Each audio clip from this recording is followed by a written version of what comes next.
I'd like to take a minute to discuss Adam with you. I've been reviewing some of his recently self-reported evaluations, and I have to say, I have some concerns.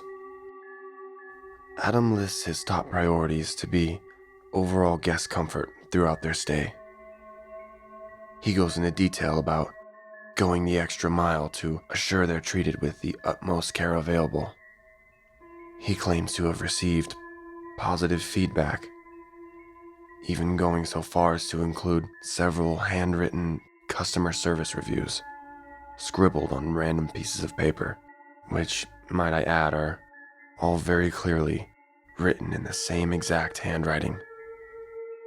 He then goes on to describe what a typical morning entails for himself, listing the first task he accomplishes being to ask each guest if they're satisfied with their stay, and if there's anything he can do to help them better enjoy their visit. He notes typical responses to be that of appreciation, with most guests wanting nothing more than fresh sheets, to which he describes as always making his top priority, immediately replacing old sheets with new ones. I'm also especially concerned with his comments about placing mints on their beds after he's changed the sheets, as an added courtesy. I suppose that answers the question as to why members of the staff have reported finding mints placed throughout the facility. And while I'm aware that Adam has been a dedicated employee for many years now, we can't ignore this kind of behavior and falsification. I came to this conclusion after reading the very bottom of the evaluation document, where Adam squeezed in a few lines to share his opinion concerning room temperatures.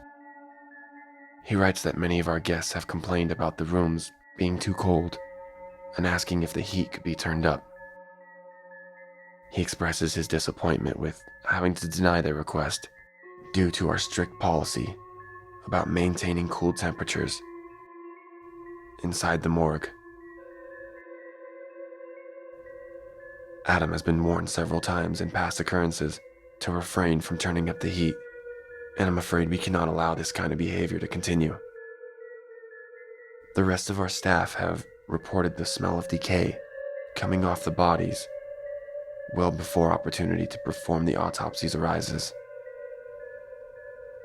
So unfortunately, I believe we're going to have to let Adam go.